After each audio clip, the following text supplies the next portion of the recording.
this is Lue Elizondo, and you are listening to That UFO Podcast. Hi everyone, and welcome back to That UFO Podcast. My name is Andy, and in the middle of a bit of a storm here in the UK, there are storm fronts closing in on the UFO, UAP, circus, whatever you want to call it these days. It's been a bit wild. To discuss this with me, equally windswept down where he is in Wales. Dan, welcome. Hi. Yeah, I figured, new report, so we're back here to do this one more time. Yeah, and a few things to cover off, to be honest. And I mentioned, Dan, I don't think actually I said on the interview, but the Marc Hartzman interview that people will have heard or have seen or will get to, I'm sure, hopefully. Love his book. I really enjoyed speaking to Marc. Yeah, it's lovely. Really nice book. I said to him, and I felt bad saying it, but I was surprised how good it was. It was, I was genuinely really we're used to books that are just text, right? And that's no shade at people that do it like that, but it's clearly like a casual on-ramp. Like he's paid mind to people that haven't been immersed in the subject like 24/7, or have the attention. Like my attention span's terrible, so I think it's very easy to do like a bit of the book and then stop. Sure. Or it breaks it up naturally enough for you with the pictures and documents and the way it's laid out, that it doesn't feel like you're reading a long book, which, But anyway, go check out the Marc Hartzman interview. Really nice guy as well. Really good book he's put together from someone who's not a UFO guy, but very much is interested in the subject and the paranormal and all that good stuff. Speaking of all that good stuff, let's get to some of the not so good stuff, Dan. The AARO report, the annual unclassified version of the report dropped. It was recorded to be dropped or written, put together on the 17th of October or released on the 17th of October. For all that's in it, it maybe was written on the 17th of October as well, if that's a spoiler alert. And it dropped on the 18th of October in the US, a bit later in the day because I didn't pick it up until the morning. So we'll kick off there, Dan. I think, is it fair to say, straight off the bat, that we were a bit... This is what I expected from these, and this is what I expect from them going forward, forever how many more we might actually get. They're a bit of a... For all the first one, we gave a pass. There was certainly a little bit more in the first one, at least redacted, whereas now it's just... Yeah, it is it's like pulling teeth, isn't it? It's very much become the tick box exercise we hoped it wouldn't. I think I said online, it's that, and I may have used this one before, Dan, about it. It's that kind of relationship that is fizzling out with the girlfriend or boyfriend you've got, and you both know that it's not going to last, but you're just kind of like there, and then sometimes you realise actually you've not saw each other for 3 weeks, and you should drop them a text. And this is how it's coming across now, that these are just there in the background happening. You need to text Susan more. I feel. Who? Oh, yeah, sorry, my wife. Yeah, that's the one. Don't tell her I said that. She definitely won't listen to this, I promise you. But so straight off the bat, AARO report, like we say, some stuff to discuss, Dan, I've got noted down. There's nothing massively exciting in there for me. We'll see what you've got. Introduction, very briefly, the report covers UAP reports from the 31st of August 2022 to the 30th of April 2023, and all UAP reports from any previous time periods not included in an earlier report. Makes sense. The AARO received a total of 291 UAP reports during this period, consisting of 274 that occurred during the period and 17 previously from 2019 to 2022, but weren't in previous reports. The numbers at a glance, Dan? It's expected the numbers are going up. I like that they're still bringing in the older reports. There's a little stat further on that 290 of these are in the air domain. Only one was in the maritime domain, like the ocean. I had that, yeah. None in space. And so that brings their total cases that they're juggling right now to 801, I think is the number. Why none in space, do you think? And why only one USO? I think it's an issue with sensors. Later on in the report, they say that they're trying to integrate the space and the maritime domains, but they haven't done it yet. They're working on it, but, we're dragging heels here. Do you think a large part of it as well is when it's in the air, folks flying jets and whatnot get some sort of visual, usually with their eyes, even if it's at a great distance. These people have fantastic vision, or they have cameras that can see incredible distances, I'm sure, in the air, and these are the kind of sensors that we don't get to see. Yet underwater, you don't have windows on submarines. It's not the Starship Enterprise underwater. And It's incredibly dark. Do you know what, folks? This is me. An insider told me it's incredibly dark under the water, and it's really hard to see far ahead of you. So that might sound really obvious, but that could be a very good reason why. If a UAP is 50 foot ahead of you, you're not going to see it. Yeah, you're not going to see it. You know, there's we spoke a little bit about on Twitter about the sounds underwater as well. You know, the Julia, I think it was sound, or Julie, and also the bloop. You know, there are these famous sounds that have gone unexplained underwater, and it's really difficult to characterize them because all you have is the sound, and you can triangulate where they come from, and you can match them to signatures, but ultimately you're not getting that visual aspect of it there. And even when we look at stuff like Google Earth, and you can zoom down and you can see the bottom of the ocean and how it looks, that's all inferred from how the ocean surface is changing. So we don't know. There's nothing really down there that we can sensor wise that we can use to get that visual look in. That's a whole other discussion, isn't it? The fact that what we see from the bottom of the ocean is what we're told it looks like. The same way the planets are, here's what we think or what they say they look like from cameras, and it's like, when you see a picture of the Earth, you don't see all the cities, do you? You just see the land and the water normally in your classic picture. That's not to say that other planets aren't teeming with other life. Yeah, absolutely. We could find an exoplanet that has a huge abundance of life, but unless, you know, we're looking for those chemical signatures that tip us off, and then we'll send the camera there and look, you know, and we see the images that come from Mars and things like that, and they're a bit dodgy, you know, they're getting better, but they're a bit iffy for now. Yeah, that's so 2023, isn't it? That you look at a scrapbook now or a textbook of planets and go, yeah, this is what they want us to think they look like. Modern hominid problems. Yeah, you're like, ha ha ha, hashtag. That'll never take off. That'll never go viral. No, I don't think so. I don't know if you had anything else on the start. I then skipped to health and hazards because that was something I wanted to touch on. Just one thing to add, that like there's a section here in the summary at the beginning that is literally repeated word for word when they get to another section. So even within this document, they're copy and pasting their own work to fill out this space. I think that's a massive signifier that these are, like you said, just phoned in the day before, you know, really basic reports. It's lazy. I think if you said to me, we have to drop a fake report online, could you mock something up in 20, 25 minutes? I'd probably put together something pretty similar. Actually, I think it'd be more interesting. They can't even be asked to write MJ12 on it and wink, you know? Exactly. Health and hazards, Dan. Okay, so during the reporting, AARO received no reports indicating UAP sightings have been associated with any adverse health effects. What are your thoughts on that? Because that's one I've seen a lot of folks talk about online. We've heard Garry Nolan, amongst others, mention that they have spoken to individuals who have suffered adverse health effects from encounters with UFOs, UAP in the past due to proximity, engaging these orbs potentially flying through. We heard it through a car window, through like an intelligence official, and out the other side, gave them a rare form of cancer that he managed to catch and get cured. Obviously, very, very great, luckily.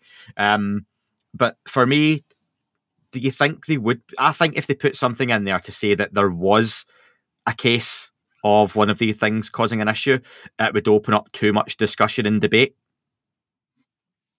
Yeah, that's the thing. Sorry, you're just hearing my dog in the background if you can hear some noise there. 100%, yeah. It sounds like thunder has rolled in. It's just sound effects. But yeah, you know, if they say, yes, there are adverse health effects, they open themselves up to all sorts of insurance claims across the US government, and that's obviously something they don't want to do. We saw them kind of handle that with the Havana syndrome and how they tiptoed around all of that. So yeah, you got to look at it that way. With insurance claims as well, we have to remember that if effects aren't included at the time of the claim, they're not likely to kind of draw a line between the claim and a later kind of developing health effect. Makes me think of John Burroughs, you know, the Rendlesham case, where they did take the readings at the site. So you could kind of go, yeah, I was exposed to radiation here, and then I developed this cancer here. So there's kind of a through line that's clear. Something that we have to remember is that Garry Nolan has done a lot of work, as has Kit Green, on this. And Garry Nolan commented just today to kind of elaborate a little bit on his thoughts on it. And his words were, I have yet to hear from anyone at AARO. I have been in touch with others in the US government on the issue. They have all all the information they need from me. I'm not needed for anything further at this point. There is still no uniformity of opinion on the matter. There are two clear camps that are rather polarized. There's nothing I can say at this point more than that. Not that I'm hiding anything. It's just a matter of opinion on what I see going on. And then he goes on to say, I feel our side is well represented and heard. Yeah. I'm going to skip to what I have labelled in my notes as the bullshit section. So bring it back at any point after I've done this, Dan, if there's stuff missing. So I'm going to read this paragraph, okay, that I just kind of sighed at. And I think we mentioned this being a big issue in the last one, and it's the idea that they're making assumptions in what's meant to be a factual report, and it's frustrating. So this is what I wasn't happy with. While this progress is facilitating collection and analysis of the UAP problem set, the continued volume and unidentified nature of most UAP is a direct consequence of gaps in domain awareness. These gaps are the result of insufficient data secured by radar, electro-optical, infrared sensors, the presence of sensor artifacts such as infrared flare, and optical effects such as parallax that can cause observational misperceptions. Based on the ability to resolve cases to date, with an increase in the quality of data secured, the unidentified and purported anomalous nature of most UAP will likely resolve to ordinary phenomena and significantly reduce the amount of UAP case submissions. So again, that's just, even though we've got lots of stuff here unidentified, it'll most likely be something prosaic because of this. You can't really conclude on that, can you? Even though I'm guessing that is likely the case, surely you have to still get that investigated. You have to still make sure those sensors are upgraded, and that can certainly be a recommendation. But it just seems like that's part of the issue we've got with Sean Kirkpatrick and others involved in this right now, is that they're happy to say it's probably nothing, so let's not look at the stuff that might be something. Yeah, and that's the thing that would probably, right, there's an assumption in that, and they do say that their assumption is that these things resolve to really prosaic phenomena, but that's kind of not the stuff we want to hear about, right? There are these throwaway lines through the report saying that 1% they don't fit any preconceived patterns or signatures that they're kind of in the databases they're building are prosaic things. That's the section that I want to see elaborated on. I want to see a 16 report page on that 1%. And I wonder if that classified report has something like that, going in depth on these 1% and saying we can't figure it out because of X, Y, Z. In this one, we see a kind of an elaboration on, or should I say a follow-up on the data that was presented earlier this year on the NASA panel, where we see the percentages of the reports. We have 21% reported UAP have lights. That's up from 16% previously. 79% say no lights. But you correctly pointed out on social media, is this daytime? Is this nighttime? Could the lights be on at night and not in the day? That's kind of innocuous data. Why aren't we being shown that, Or are the lights present in the day, but you don't see them because it's precisely daytime? Exactly. Especially if they're kind of a result of the propulsion and things like that. Certain reactions might not be happening. Mm-hmm. So they're really limiting kind of what we can actually take away from these and trying to downplay it. We saw Kirkpatrick come out and do a article interview with CNN just before this report dropped, and he was just very much like, nothing to see here, and then slid the reports online. I wonder what the reaction would be if he just put the report up without saying anything, if the media would be a bit more interested than listening to those sound bites from CNN. There's some really interesting stuff here.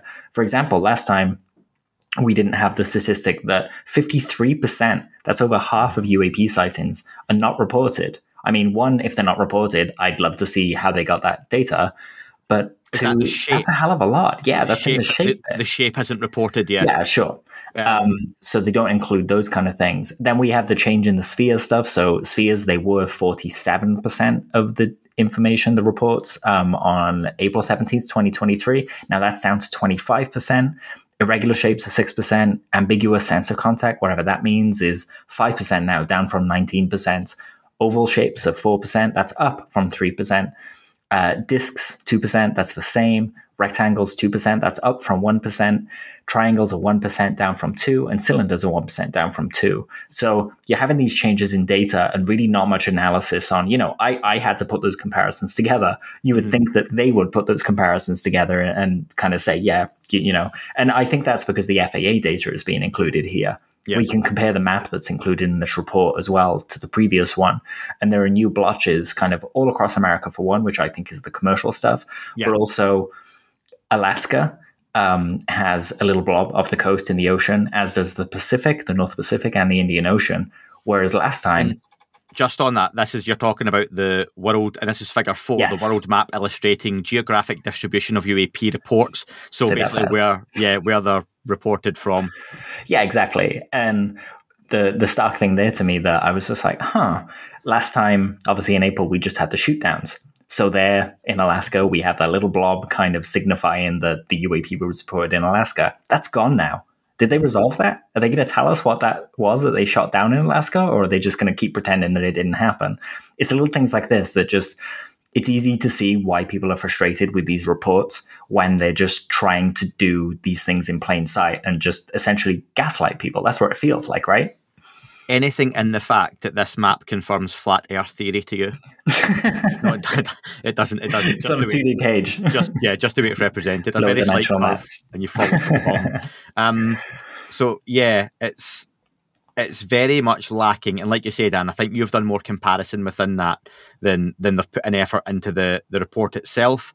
I wonder, are you disappointed in the lack of reaction afterwards and even attention paid to this from Senators Gillibrand, DNI, Avril Haines, folks who just a year, 18 months ago seemed to be champions for the UAP UFO subject for a very bright time, and their candle seemed to burn out very quickly?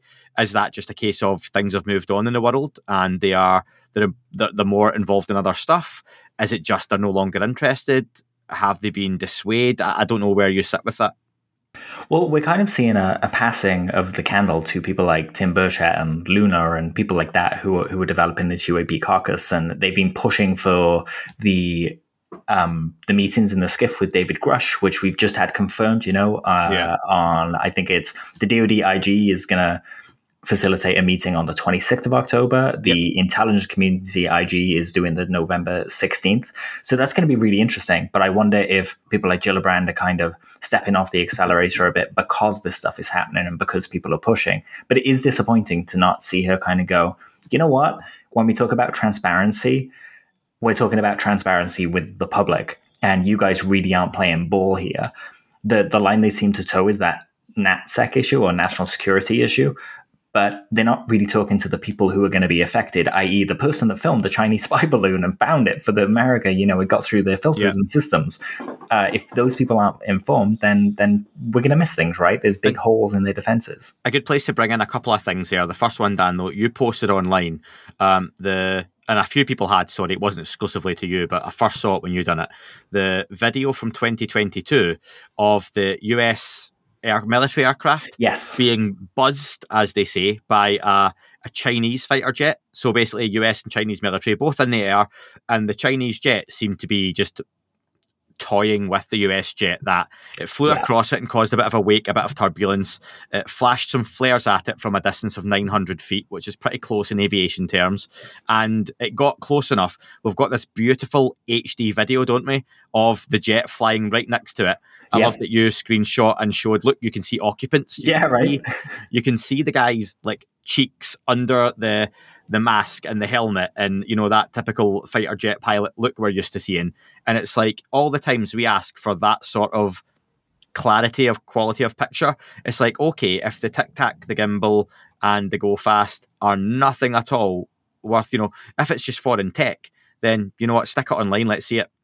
I get they might have caught something, and again, let's just go with those 3 videos are Chinese technology, but far more advanced than fighter jets. Mega secret drones. Maybe they don't want them to know they filmed them. However, I would find that hard to believe given the proximity and whatnot. So that's the frustration when you see that kind of clear quality, isn't it? Go, that's what we're looking for. And that's, sorry, I'm going on. No, you go. The point I wanted to make is that's what we are assuming people like Lue Elizondo, Chris Mellon, and others within the US government, and this is what potentially they're seeing within SCIFs and briefings. This is what they are seeing. We can show you this video actually of something pretty close up that we don't know what it is. Sorry, I was on mute. Yes, absolutely. Been a while. So yeah, it has been a while. these people are seeing these things in skiffs. We've had senators come out of skiffs and say, I don't know what that was, but it didn't feel like it was of this world. And these are informed people that kind of have a hand in and know about classified programs, or some of them, I should say, some classified programs. That's the fair statement. And if they're baffled by this stuff, then it's probably not China. We had, I think it was Marco Rubio a while back said that, these things have been looked at, and there's a whole bunch of different platforms that they've cross-checked. They're not US technology. It's nothing that we've seen in the arsenal from China. And there's no, with technology, we see the development of it, right? You'll see. So, for example, when the US was kind of keeping an eye on Iran's nuclear program, they didn't have to see the nuclear centrifuges underground to know that Iran were doing a nuclear program, because they could just see the materials they were gathering and the kind of facilities they were setting up. And they were like, oh, yeah, this is clearly what's happening. That kind of thing leaves a trail. So if there's no trail for technology like that, then what the hell are these things? And why aren't we being more transparent with them? And even if it's not, with us, because admittedly, what can we do with that information minus go in the street and hold up a sign saying the end is nigh, or we're not alone, or something like that. But scientists like Avi Loeb and people like that, they should be maybe not giving them classified data, but kind of saying, hey, we're going to give you the raw data of these things so that you can help us figure this out, quite frankly, because we are baffled and we have the best sensor systems on the planet. But again, are we then having two conversations that we're talking about the frustration of an unclassified report? This is just what they have to feed the public, whereas the classified version of things could be considerably different. I think the key phrase here is there's a section in this report that is called strategic comms or communications, and I think that's exactly what we're seeing when we see those kind of videos of the Chinese jets and things like that. It's strategic. It's kind of saying to the American public, hey, China are accosting us, so that if any military action is taken in the future, we know exactly where we stand with that country. It's to a certain degree, it's propaganda, and it's not transparency in the way that we want it. And it's really frustrating because it just keeps everyone kind of talking about the lack of information in the gaps and trying to fill it with their own ideas instead of just going with actual objective data, Yeah. And I think we forgot to mention something else we were going to bring up before when we talked about sensors and stuff, Dan. I posted a clip online a few days ago, didn't I, of an old Lue Elizondo interview. And on the interview, Lue mentioned a sensor, and it was one sensor that would be useful in detecting UFOs, UAP. And I think it caused a bit of a stir at the time, and loads of folk talked about it. It's always been mentioned since, not just because of me speaking to Lue about it, but other people have mentioned it. And I reached out to Lue because other people, again, brought up the why can people find out and other people can't, etc. And I just said, is this something you're still keeping close to your chest? Because I've had a few guests in the past bring up something that I thought sounded very close or similar, including Avi Loeb and Eric Davis, which was interesting. And Lue said to me that he was happy for me to mention that... Wait, Eric Bard or Davis? Eric Bard, sorry. Yeah, sure. Eric Davis, not yet. One day. Yeah, Eric Bard from Skinwalker Ranch mentioned something he would love to do if money was no object. So Lue said to mention that it was the LIGOS, which is the Laser Infrared Strategic Grid. Am I making that up? No, that's wrong. LIGO is a gravitational wave sensor. What's it stand for again? You'll know this. Come on, off the top of your head, Dan. Not off the top of my head. If you give me a second, if you fill a little bit of space, I'll just confirm. Yeah, so obviously it's a laser system, and Lue said that you only have to compare, for example, UAP incident reports by local law enforcement, so the police, for example, and compare them to registered gravitational anomalies and see if there's a match, which we know there already is. So Lue's making the point, like, again, Eric Bard did, Avi Loeb and others, if you have a network of lasers that can match gravitational anomalies or changes in the waves, that if Dan goes out and sees a UFO above his house in Wales, then he reports that to the police. Then using those lasers, they can check basically small movements and ripples in the air, and they can say, actually, yeah, there was something at that time that has caused some kind of disturbance in the force, let's just say. And is that fair enough, Dan? And that's essentially what we were talking about. I'm sure there's loads more to it than that, but essentially that's what it was. So it doesn't have to be a big secret. It's just at the time it wasn't common knowledge as such. Yeah, absolutely. And I think part of why people hung on to that is because it was called a simple sensor. So people were like, well, I could have this in my pocket. We can't. These are massive facilities, and LIGO is, by the way, it stands for Laser Interferometer Gravitational Wave Observatory, LIGO. Obviously. And that's one size. And we've actually got another one being built called LISA, which is going to be 3 satellites in space that kind of triangulate. So that'll be a lot more sensitive. And this year we also had low gravitational waves. Or low frequency gravitational waves detected. So I remember posting about that on Twitter because that was, or X, I should say now, because that was a big deal. You know, we're seeing all these gravitational waves across a spectrum that can be used to kind of infer that these things are there. There's actually an app that you can get called GW Events. This is on, I've got an iPhone. I think it's available on Android, and it just notifies you when a gravitational wave is detected. And it's really handy because, you know, if anyone comes to me and says, oh, you know, I just saw a UFO, I can tell them whether there was a gravitational wave there. Another thing to note is this was mentioned in Monsters of California, and it surprised me that basically when a lot of UAP congregate in one place, they create essentially a bigger ripple in the pool. So even if you can't see all the way across the pool to the UAP, if you're at the edge, you can see the ripple and you can infer that something is there. Exactly. So, yeah. You 100%. Sorry, Dan. I'm just looking up very quickly online. That's fine. Yeah, but that's essentially it. I didn't think it had to be a big hoo-ha, and just a few folks got a little bit upset about it online. So there you go. There's what it is. That's it. Feel free to clip and share. It's sometimes you just have to ask people, and they tell you. It's amazing, isn't it? Yeah, it's again secret communities, folks. But it turns out if you just ask, then information can be given. Sometimes folks say no, sometimes they say yes, but there you go. So Dan, anything else, summary to finish on that report, because I've got nothing else to say on it. Tick box for me. Yeah, I think tick box is fair. There were a few things that kind of jumped out for me, just in terms of, I mean, I've hit the main bits on the morphologies, the shapes and things like that. There was a small mention of the office or AARO employing more sensors specifically tailored for UAP detection. And that was alluded to before, but now they're talking about it as if it's fact that they've got these sensors out there. I want to know what these sensors do. What are they detecting? What is the signature that they've been geared to? This is really interesting. How many why do you have the right? I gave you the question. Right.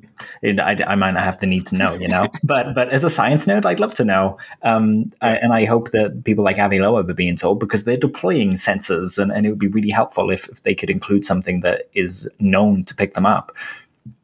It just kind of infers that they know the signatures of these things, that there's something consistent with them that allows them to detect them. And we've heard people like Bob Fish talk about frequencies, and certain frequencies when these craft come out of the water or change from, traveling in water to traveling in air. There's a shift there, and there's a frequency you can detect. It's not the only one. Obviously, there would be more, but they're building or have built a picture of what a UAP should look like, which is weird when you think about, something unidentified, what that should look like.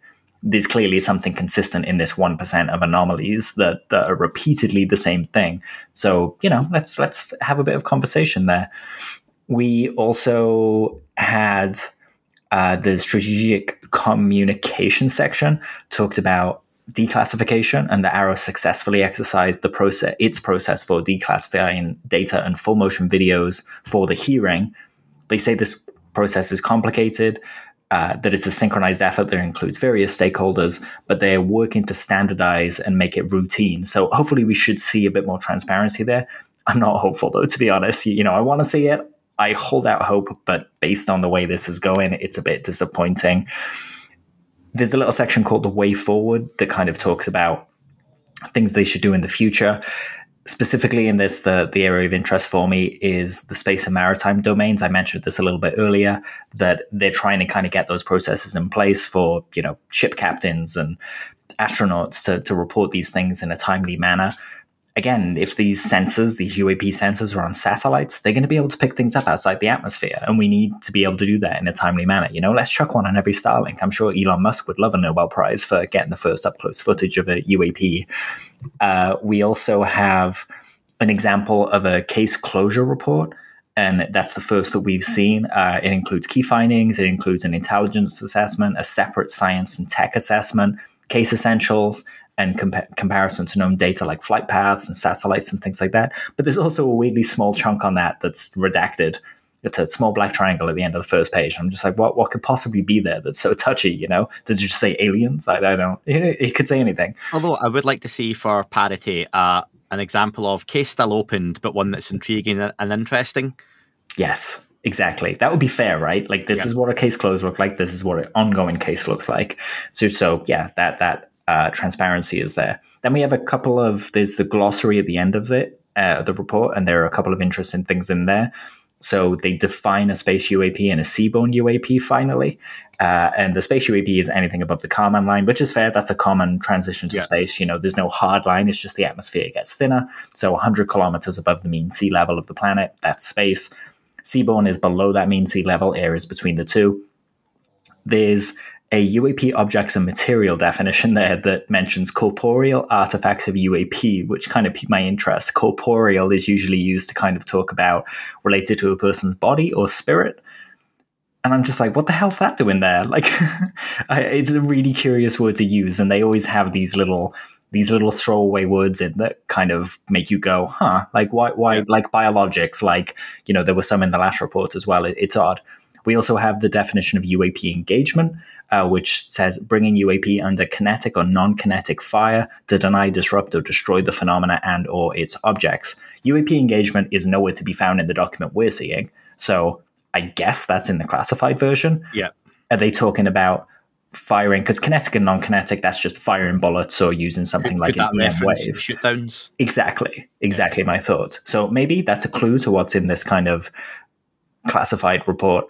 And then we have UAP interrogation, where they kind of list all the different sensors that are being used to kind of look at UAP. And right there, just to go back to that sensor that Lou mentioned, gravitational is mentioned right there. So there it is in plain sight this whole time, You've said in plain sight several times, so shout out to Ross. Ross is paying me, yeah. Yeah, every time you say it, yeah. $5 Australian, which is 4 UK pence. Hello to all the Australian listeners and viewers. Dan, let's move on to something which I think, for me anyway, was a little bit more interesting. I'm not doing a full rundown spoiler review of it. I don't think you've had a chance to fully catch it yet either. But the Weaponized episode recently that had James Lacatski and Corbell Kelleher returning, along with Jeremy Corbell and George Knapp. They've got a new book out. So the follow-up to Skinwalkers at the Pentagon that was penned by James Lacatski, Corbell Kelleher, George Knapp. James didn't really do many appearances at all. And for anyone who's going to reach out and say, and have done already, Andy, get James Lacatski on, that's a very hard thing to do. I think it was difficult enough for Jeremy and George to get him on their show. It was difficult enough for George to stay on his own show, given he got cut off after 20 minutes. And he had to have George on via phone.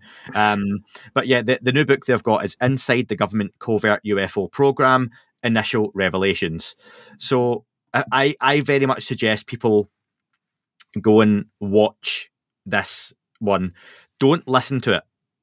And that's not me telling you not to go and download it because it's competition. It's not an audio.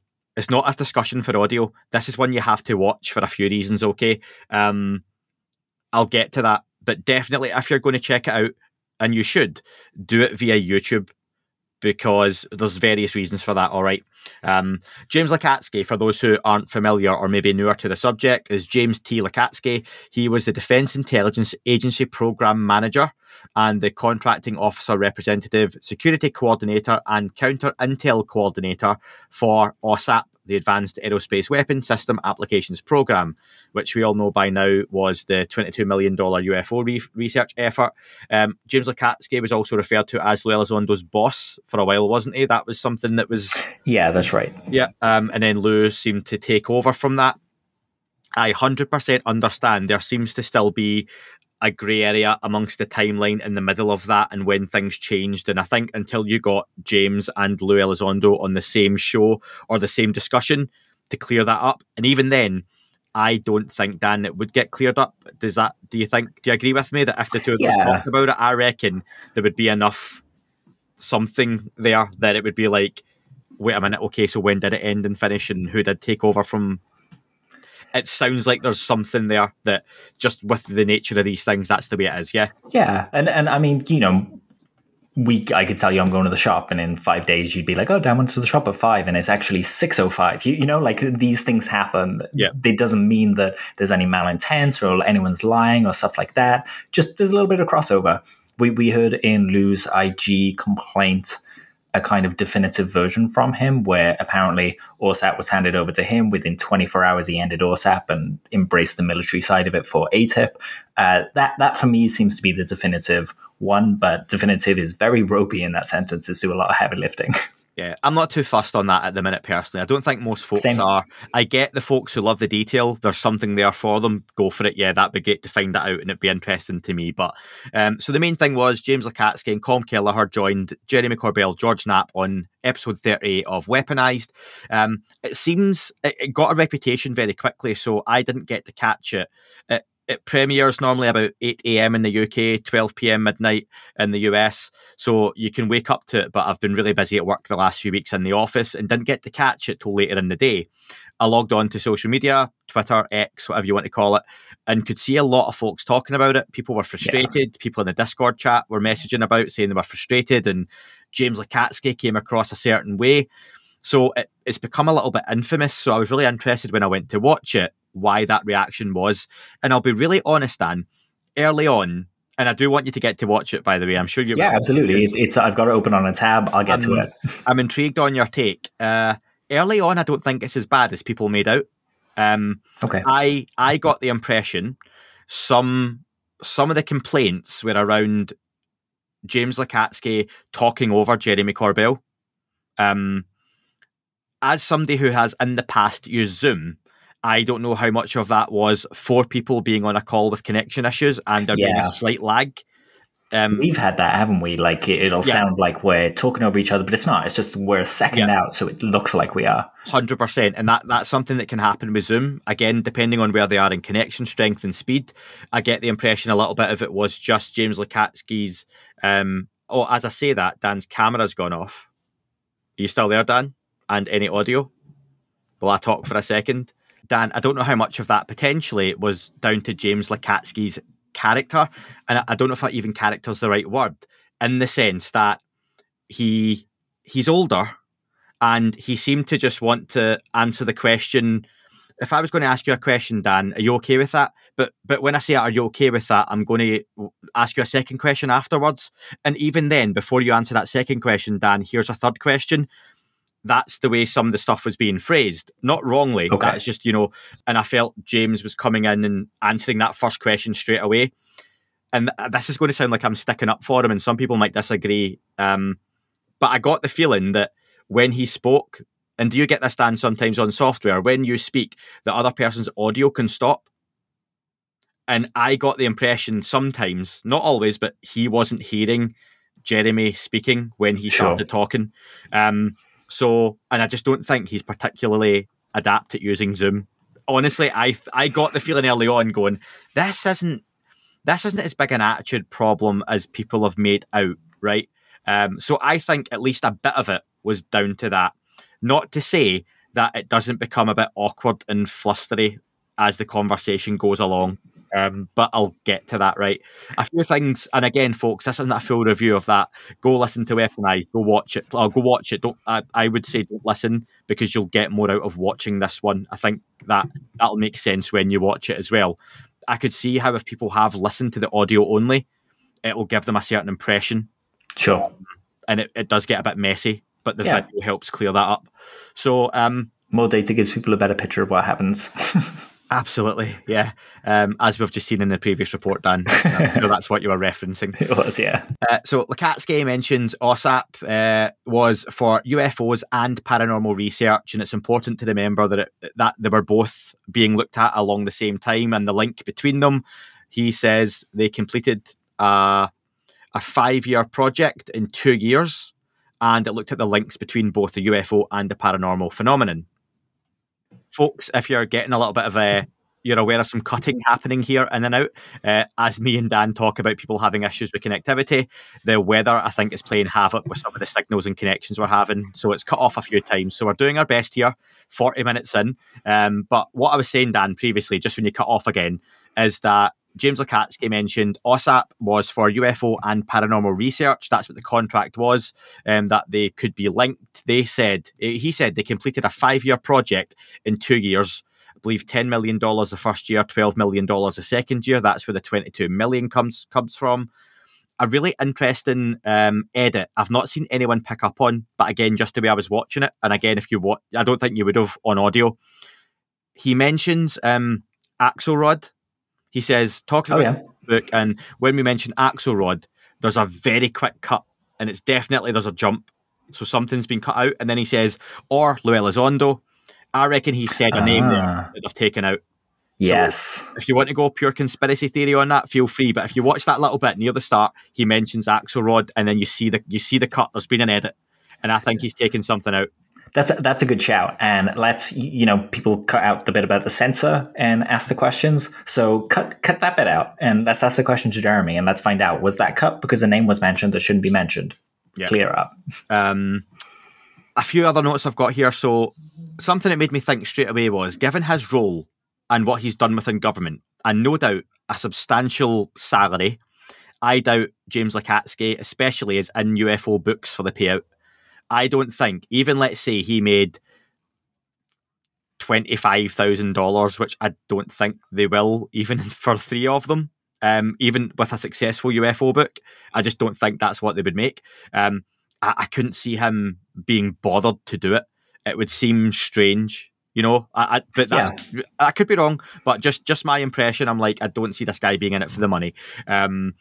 A really interesting point, I think, one of the big talking points, and this is where there's a bit of the, not tension, because I think clearly Jeremy has met, and James Lacatski says, I've met you a few times, Jeremy, and they're trying to have a really interesting conversation. That thing, Dan, where people mention people don't ask the hard questions. Yeah. And sometimes there's a reason for that, as to it's not worth it potentially because you're not going to get an answer, so word that a different way. There's a whole conversation goes on throughout this around why he isn't answering questions, why he can't, or why he's even avoiding questions, and they keep going back on it. And that's the kind of awkwardness people have mentioned. Right at the start of chapter 9 of the book, George Knapp says that James Lacatski mentions a craft of unknown origin that the US government has access to the inside, or managed to get access to the inside of. So it's inferred they had something that they couldn't get into, but then managed to get into. I wonder if that's what Ross Coulthard was alluding to in the Project Unity interview with Ross and Nick Cook, where that was brought up again. It was brought up, that Ross has heard that the US government has access to the inside of a UFO, and that only certain individuals with certain genes or certain abilities, kind of alluding to telepathic or consciousness, can access these craft and can control these craft. And it's not the first time that we've heard this, right? It was in Taken, it was in Stargate SG-1, it was Stephen Greer, yes. So yeah, it's come up a lot. Yeah. Do you think that's an indication of size as well? Would they say we've got one we can access the inside of? It's not particularly small. And when we hear sometimes these saucers that crash, the illustrations seem to make them look almost like you couldn't fit inside it, unless you're talking T.A.R.D.I.S type material and situation. I thought that was interesting. That's a good observation. And technically, there's no reason why it couldn't be a T.A.R.D.I.S type thing, right? Like, we're talking about space-time and portals and technology that can manipulate this stuff. So there's no reason why the inside can be bigger. But yeah, also you're absolutely right. Why would there be a human-sized chair in it? All the chairs we design on Earth are made for us. And still, there are people that don't fit in those chairs. They're too small or too big, So extrapolate that to another species. Why would we be able to fit inside it? Yeah. Lacatski mentions the review for this process for the DOD for the book was 7 months. Which is really quick. He said Skinwalkers at the Pentagon was 14 months. He does put across that the review process and the fact this has gone through a review process means that his wording about the access to a craft of unknown origin makes it true. And I think we have to be fair and mention that that's the inference I got from him. Sure. But we know that's not the case now, don't we? That it could be, you could write a book, Dan, working for the US government, or any government, full of lies, and they can approve it, but it just means that it's not breaking any national security oath and they're happy with everything that's in it. Doesn't mean this 100%. Is all true. That's DOPSR review does not mean that the government is backing what's said in that book. It just means that they've cleared it. It doesn't contain any classified information. That's it. Yeah. Something, you could even say that something like being inside a UFO would be classified, so that shouldn't be in there, but it doesn't infer that it's true.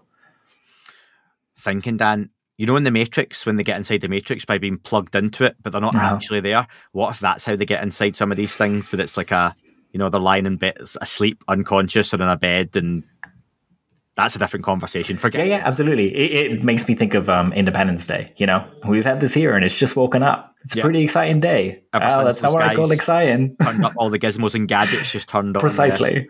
Or Avatar, one of the worst films of all time, but interesting concept. Wait, are we talking The Last Airbender? Or, I mean, a terrible film still, but... All of them. All of them. So, I thought that was a really interesting takeaway. He mentions a few things like no one has yet looked at why AAWSAP was started, but he can't answer that. A long discussion comes off the back of that, Dan.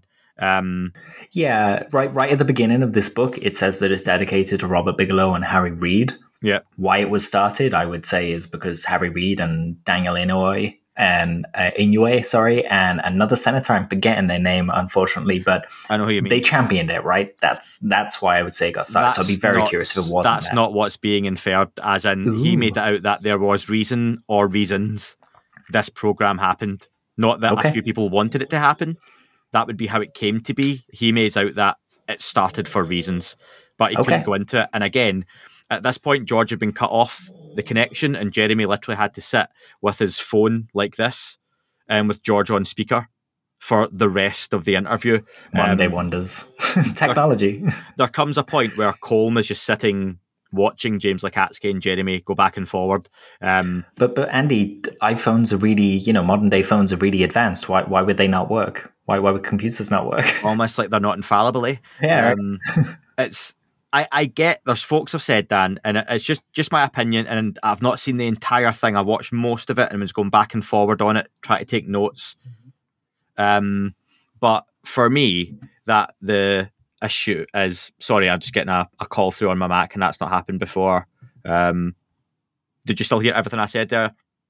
Yes. We'll leave that bit in. Sorry, folks. I'm on my Mac and I've just had a call come through. He's a popular guy. It was Lacatski. Tom DeLonge, maybe? Hey, Andy, have you heard the new album yet? This is like a non-human intelligence, got a new consciousness set up and just everything's thrown him. So sorry, folks. But yeah, I was making the point there that it goes into this kind of long-winded back and forward between Jeremy and James Lacatski, and Jeremy keeps pushing that you're not actually answering the question I'm asking you. And James Lacatski's making all these references as to, well, he is answering it because he said this, and then he mentions Colm said this earlier, and that's very similar to this. And look at the back of the book. It talks about the review. Everything I'm saying has been cleared. And even George on speakerphone is going, no, you're not answering the question. The question we asked you is this. And Jeremy's trying his best. And I felt for Jeremy at times because he really is trying to push the way people want interviewers to push. And this is a guy, Jeremy Corbell, who gets a lot of aggro from people in the UFO community about him not asking the right questions or the way he does it. He really tried to make clear in so many ways to James Lacatski, you're being evasive, and it's getting difficult for me to ask you the question because you just don't want to. And I think what annoyed people was the way James Lacatski responded and kind of laughed, and people have memed it a little bit. I didn't get as much frustration from that, but I think if you've watched the video version, that maybe makes a little bit more sense. But it's that fine line between, okay, and I've got this to ask you here, Dan, if you're going to have people like this, with Colm Kelleher, George Knapp, writing books where they can only go so far, or they feel they're giving you enough to point you in a direction. James Lacatski mentioned this book and the previous book both open a lot of doors.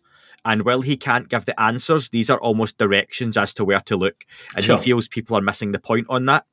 So, like Lue's breadcrumbs. Yeah, he's sitting there with, I've said this, and surely you're going to go down that path, but you aren't, or you haven't yet. He mentions people are looking for a bottom line on this phenomenon, and he says there either may not be a bottom line or there are several bottom lines. So that's an intriguing line, isn't it? I don't know yet. I need to finish watching it, but also probably go back and watch bits of it again to change or form my opinion fully. That is he just not accustomed to those types of interviews, but also struggling between a place of, I'm giving you some clues, but I don't know why you're not picking up on them. I don't know. And I wonder, Dan, would you rather he and folks like that did talk about dogmen, dino beavers, spacecraft being found and buildings being built over them, and you're allowed to discuss and build on that and take that wherever you want? Or would you rather they didn't mention it at all and you don't have any of that information? Because I think that seems to be the argument and the fight between many. Yeah, I mean, in one way I understand it because, take Ross and the clues for the giant UFO that had a building built over it. Mm-hmm. That's an intriguing data point. It's intriguing to talk about, to think about. There's a lot of research comes from that, and there are a lot of implications in terms of the history of this phenomena and how the US government handles it. It's not just about the craft having the building built over it, So you're right, there are clues. And there are people out there that would rather those things aren't mentioned. Personally, I love that they're mentioned because it means that to a certain degree, at least Ross is trying to be a little transparent. At least James is trying to push that line a little bit. But if people are going to miss them at the same time, I can see why that must be really frustrating on their part for them to just be like, I'm holding up a sign here and you're telling me that I've told you nothing, when in fact I'm telling you a lot more if you read between the lines. And instead, people are getting wound up about connection issues and things like that, Yeah. It's sometimes advantageous to kind of sit back and let everyone else do the arguing and just kind of see where the chips lay because, Ross talked more about it to you. He elaborated as to why he couldn't say these things, and he has genuine reasons. Again, it's a case of just be patient, ask the questions, and oftentimes we get more data on these things or more information on these things, and it's not worth the frustration. I get it. We want more. We want it now, but this is a slow trickle, Yeah, and I feel that's when you get comments like "come back in 5 years." Yes, don't take that as an insult or as a dig at anyone. But if you really are struggling with that, then it's almost like you'll have to put up with 5 years of this, and you'll be frustrated. But maybe then in 5 years, take a step back and look how much has happened, and then go, look, it's the sum of its parts and not one big part. That's the way I kind of look at some of those statements. Trying to be nice, though, of course. Yeah, that's true. And let's wind the clock back 5 years. Where were we 5 years ago on this? We didn't have legislation. We didn't have a single UAP report. The picture looked very different. And the way that it's developed is we all have our ideas of what this phenomena is, and it's changed a lot from our initial preconceptions. It's just, like you said, it's not trying to be insulting. It's just trying to be pragmatic about it.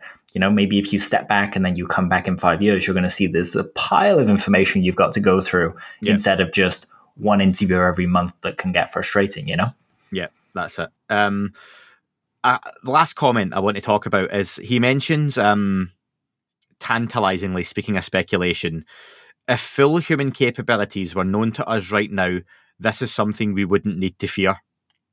Jeremy Corbell pulls him back on that. Because he was talking about the nature of what the phenomenon might be. He then says, he thinks about it and goes, no, I can't go any further into that. That's it. That's a very interesting statement to make. And Corbell asks him, is that because you can or you won't or you're not? Anyway, just because, and he sidebars a little bit. But yeah, that's a hell of a statement to make, that if full human capabilities were known to us right now, this is something we wouldn't need to fear. That he said, we've barely tapped the potential of humanity. So, pretty interesting comment, Dan.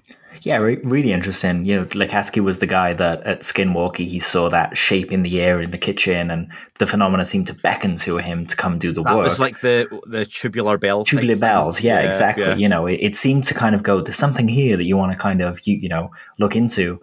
Then we had the hitchhiker effect and things like that. These could be, consciousness parasites. What if it's just an energy kind of parasite that hooks onto people or something like that? And it's not contagious in a diseased way. It's just, it follows you.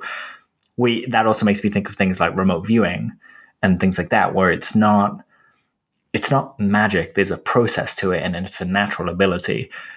Yet, for some reason, bringing that into a conversation about UFOs is too much for some people, So part of me wonders if he didn't say it because he kind of wants the conversation to be quite conservative in terms of, where we are. Like, that's relative. It's not conservative. We're talking about, dino beavers and poltergeists and things like that. Do you know what that made me think of there? Not totally relevant, but in a way. Star Trek The Next Generation once had an episode where the folks that were doing the what's the teleporter called again? Not the teleporter. When you transport the beam, when you stand on the big spot and then the thing. Oh yeah, the beam me up sky. Yeah. the beam thing. God, that's annoying me. The beam thing. We're going to call it the beam thing. When it does it and you turn into energy and you transport to somewhere else, it shows you them being inside it and transporting. And there was a whole episode how things were living within that energy and attacking them while they were transferring. But it turns out they were people who were stuck in there and they had to eventually grab them and get them out. And it was like that whole idea of something else living in an energy that we can't see, but it's there. And they managed to pull them out now and again, depending on how they interact with it. And yeah, just interested. That's really cool. And bouncing off that, there's the show The Expanse. You know, at some point they have kind of portals that are kind of like stargates. And it turns out that when ships go through them, there are animals, they refer to them as sharks at some point, that live in that space. Mm-hmm. And when we go into that space, it's like blood in the water and we've got to get out of there real fast. There's no reason why, you know, eventually those things could kind of say, oh yeah, I see these things coming through. We need to do something about this because they're intruding on our space. Really interesting ideas. A couple of things, Dan. A few thoughts from the Discord chat. Again, if you sign up to the podcast, folks, and on any platform and pay for it, you get access to the Discord. And props to the members there as well, because there's a lot of conversation around controversial issues, and it's always so respectful and just so mature that, yeah, just it's a pleasure to be in that. I only ever had to speak to someone once, and it was all very amicable, and that was it. So yeah, it was that when you spoke to me? No. Actually, no. If I include you, then twice. Don't post copyright material. A few folks. Sneaky McDave says, if Lacatski is not for disclosure, as he stated on Weaponized, why is he releasing books about Skinwalker Ranch and telling people the US have been inside downed spacecraft? What is his play? And I get the point that on one hand, he's talking about, I can't say this, I can't say that. But yeah, I can tell you about being inside a UFO. Again, that even not just James Lacatski, but anyone who's given that type of information. Where do you sit, Dan? I think before kind of being able to answer that properly, I'd need to know what disclosure meant to James Lacatski. We often touch on how disclosure means different things to different people. So does disclosure to James Lacatski mean that everything is revealed and that's not what he's for because it would, you know, affect the defense capabilities of the United States of America? Or is he just saying he doesn't want us to know about the phenomena at all? There's gray area in between these that Lacatski probably lives in, and He received funding from the US government to do a job. So we've got, I think it's safe to assume that similar to Grush, he swore an oath to protect the country, to do the work, and to not endanger the country, you know? So There's a bottom line there of how much are they willing to share until their itch for transparency is satisfied? Because it's definitely not everything. Yeah, there's a lot of opinion on it when I asked. Major Truth said, I don't question his access or credentials, but I am confused by his behaviour in that podcast interview. Dalamar says, Lacatski was an ass in that interview for sure. He made overgeneralizations that might make people question his actual access. Like when he said, and quote, all SAPs have active counterintelligence officers working on them. That's categorically a false statement. And for someone with such super secret access, he sure complained a lot about what people say on Twitter, which isn't what serious people do or care about. And a lot of folk agreed with the idea that people like that are either trying to purport disinformation deliberately or not deliberately.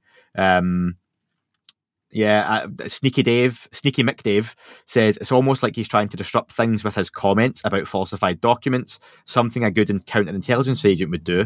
Oh, look, we've been inside a spacecraft, but also all those documents Grush saw, some of them are fake. He's done nothing other than muddy the waters. If he's so anti-disclosure, then stop trying to sell books on the subjects. I think people were pretty frustrated, to be honest, Dan. A lot of very similar opinion on that, just as I'm flying through it. Well, a little bit of transparency that would go a long way, right? You know, to say that there are forged documents is one thing.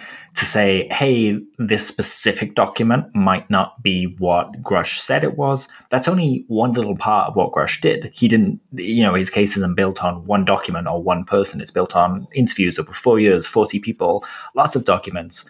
There may well be some things in there that, you know, were not fully on the up and up. Yeah. We've already seen it happen with the kind of Mussolini stuff. You know, there's some documents there that are pushed by some known hoaxes. So maybe that's what he's talking about. Yeah. So yeah, really interesting one. I recommend people do go and check that one out. I do enjoy watching Weaponized.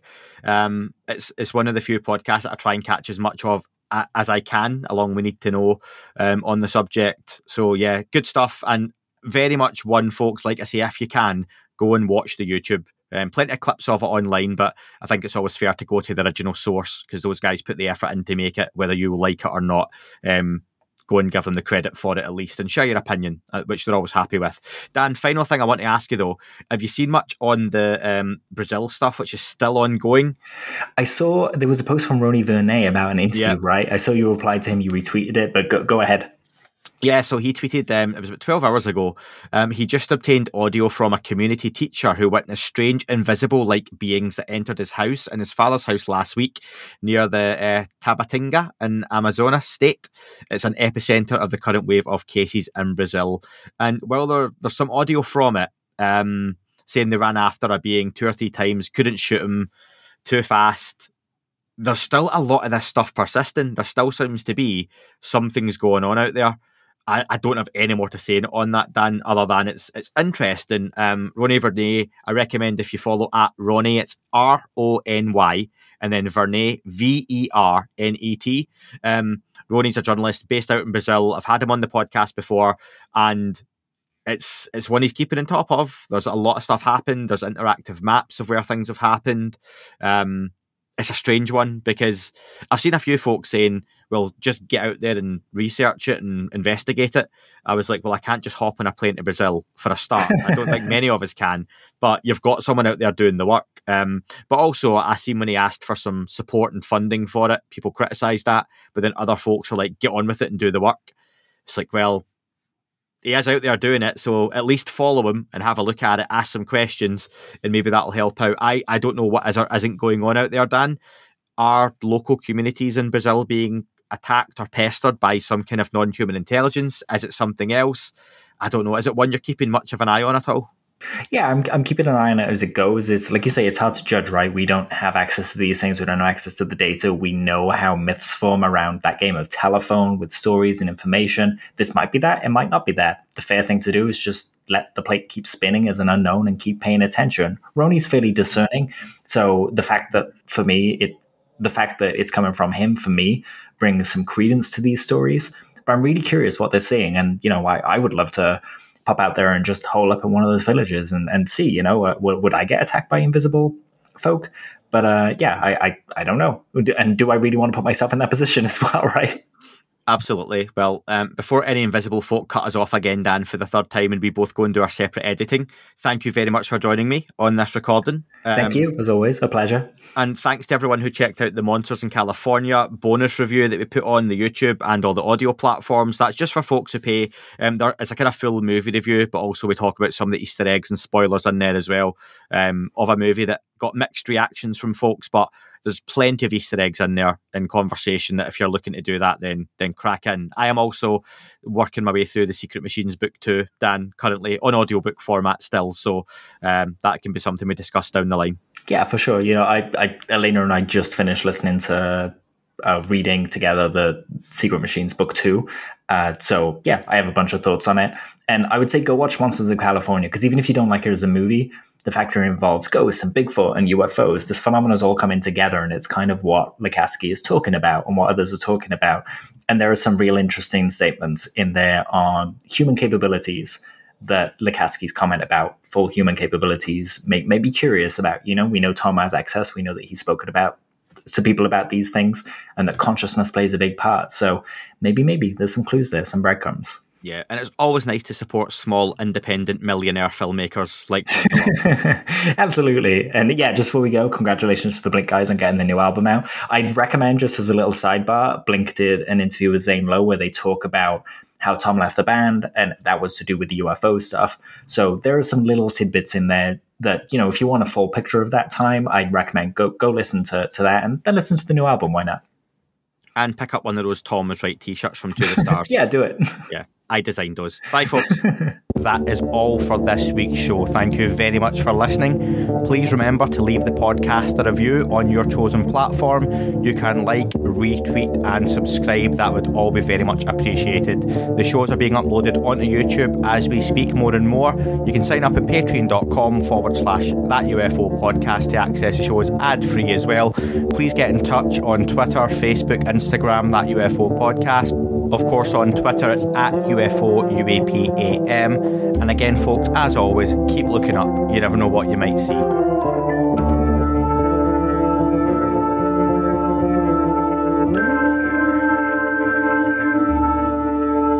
It wasn't a tic-tac and not quite a saucer, more like a hubcap designed by Chaucer, a little Baroque and quite steampunk, like Alice was playing bass for the Parliament of Folk. The little fucker hovered right outside of my window, and when I shoved out the screen, he made it an issue. I don't think he expected me to see his ass, but I'd had some champagne and smoked a little grass.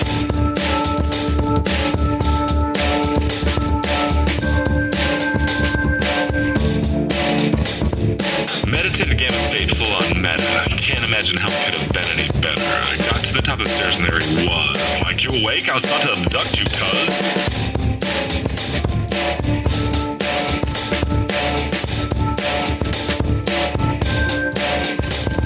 I jumped back and nearly kissed myself, and I climbed out the window after the elf, and I woke up in my bed and there was something on my head and everything was weird and everything was red. And I called out to my boys. They thought this was noise. They thought it was a dream. They thought it was my toys. They thought it was my problems, and they think I should seek therapy, and I don't know what to do because it doesn't really scare me.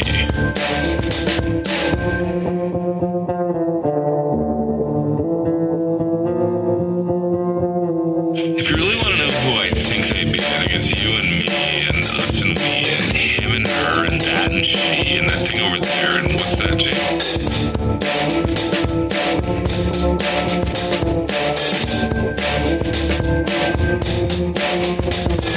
If we're being serious, open your mind, consider your heart, consider time, consider your space, consider your lies, consider your life, consider your eyes.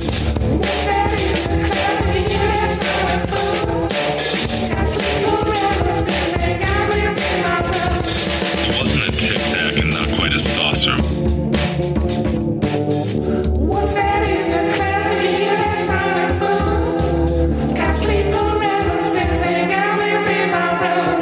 It wasn't a tic-tac and not quite a saucer.